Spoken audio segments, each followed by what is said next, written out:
사무엘하 14장은 다윗이 압살롬과 입맞춤으로 화해하는 것으로 끝이 났었습니다.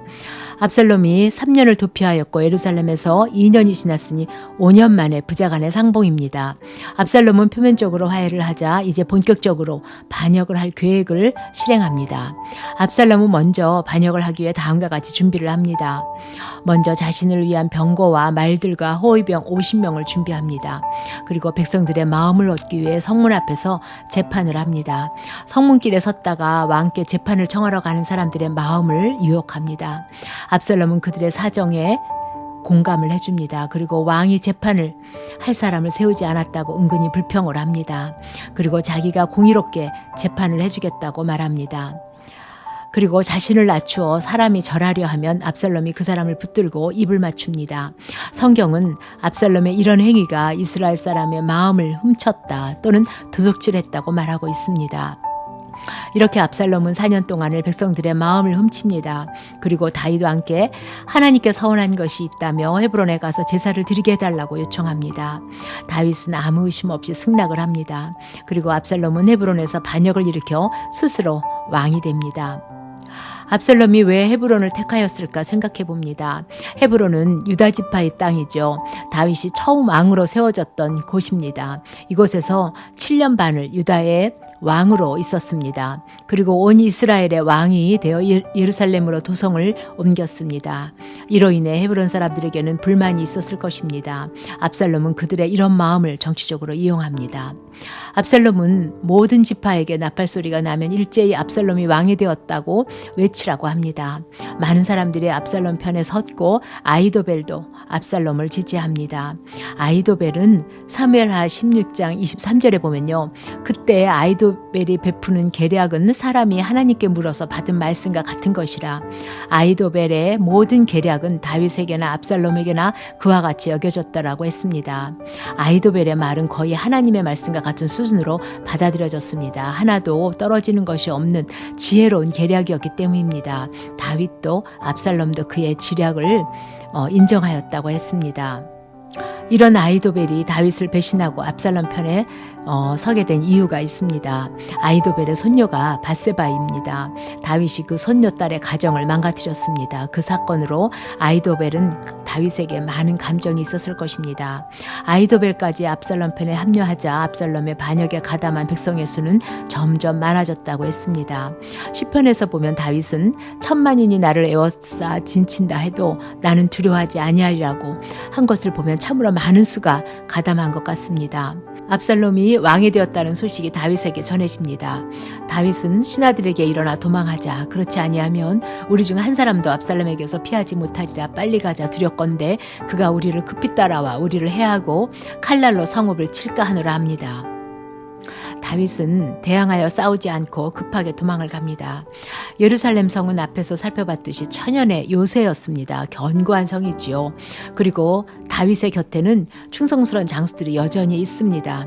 그러나 다윗은 예루살렘 성을 포기하고 도망길을 택합니다. 도성에서 전쟁을 하면 많은 백성들의 희생이 따르게 될 것을 피하고 싶었을 것입니다. 그리고 압살롬의 추격을 벗어나 사태를 파악할 시간을 벌 필요도 있었을 것입니다. 무엇보다도 다윗은 자신이 지은 죄로 하나님이 징계하시는 것이라고 생각했을 것입니다. 그렇다면 압살롬과 싸움을 하기보다 하나님의 징계를 겸손히 받고자 하는 마음이었을 것이라고 생각합니다.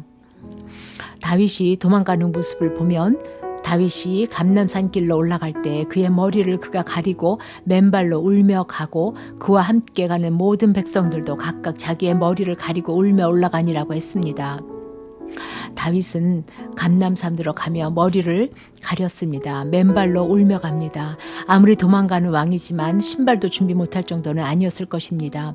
이 모습에서 다윗은 하나님이 주신 왕의 권리를 잃어버린 신발 벗기운 자로 회개하는 모습을 보여주고 있습니다. 다윗의 피난길에 많은 다윗의 사람들이 함께합니다. 먼저 이때입니다. 다윗은 블레셋에서 망명한 가드 사람 이때와 그 군대 600명을 돌려보내려고 합니다. 그들은 얼마 전에 블레셋에서 망명했습니다. 다윗은 그들을 쫓겨난 나그네 힘으로 돌아가 왕과 함께 네 곳에 있으라고 합니다. 그러나 이때는 여호와의 살아계심과 내 주 왕의 살아계심으로 맹세옵나니 진실로 내 주 왕께서 어느 곳에 계시든지 사나 죽으나 종도 그곳에 있겠다고 합니다. 가드 사람이었던 이때가 다윗의 충성된 사람으로 서 있는 모습입니다. 이것으로 다윗이 망명하는 이때를 어떻게 선대하였을지를 우리가 알 수 있습니다. 그 선대가 지금 그의 가장 어려운 시간에 큰 도움으로 돌아옵니다. 그리고 사독과 아비나달입니다. 제사장 사독과 레위인들은 언약궤를 들고 나옵니다. 이스라엘 왕에게 언약궤는 하나님이 함께 하신다는 표징이 됩니다. 하나님이 다윗 편에서 계시다는 상징이 될 수 있습니다. 그러나 다윗은 언약궤를 자신의 왕권 유지에 이용하지 않습니다. 블레셋과의 싸움에서 승리를 위해 궤를 전쟁터에 가지고 나갔던 것과는 대조가 됩니다. 다윗은 언약궤와 그들을 예루살렘 성으로 돌려보냅니다. 하나님께서 은혜를 베푸시면 나로 다시 예루살렘으로 돌아갈 수 있게 하실 것이라고 말합니다. 언약궤가 나를 위해 따라오는 것이 아니라 하나님이 중심이 되셔야 하는 것입니다. 다윗은 그 위기 상황 속에서도 하나님의 주권을 인정하고 있습니다. 그리고 하나님의 선한 뜻을 기대하고 있습니다. 그리고 또 후세가 있습니다. 후세는 다윗의 친구라고 불립니다. 다윗은 아이도벨이 압살롬 편에 선 것을 알았습니다. 다윗은 그의 모략이 어리석게 해달라고 하나님께 기도합니다. 그때 후세가 옷을 찢고 흙을 머리에 덮어쓰고 다윗을 맞으러 옵니다. 다윗은 후세를 압살롬에게로 보냅니다. 아이도벨의 지략이 너무나 뛰어나서 후세에게 아이도벨의 지략이 채택되지 않도록 해달라고 부탁을 합니다. 다윗은 위기의 상황 속에서 오히려 믿음의 모습을 회복해가고 있습니다. 반역을 당해 피신을 하는 가운데서도 신하의 안전과 평안을 먼저 생각합니다. 절박한 상황에서도 사람을 의지하지 않습니다. 하나님을 이용하려고도 하지 않습니다.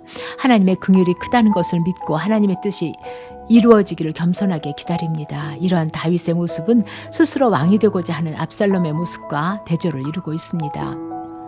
다윗이 감람산을 지날 때 무비보스 신하인 시바가 다윗에게로 옵니다. 시바는 다윗에게 신뢰를 얻고자 많은 음식을 갖고 나왔습니다. 그리고 무비보셋을 모함해서 다윗으로부터 무비보셋의 재산을 물려받습니다. 세상에는 시바처럼 고통을 당하는 중에 있는 사람을 통해서 자신의 이익을 챙기는 사람도 있습니다.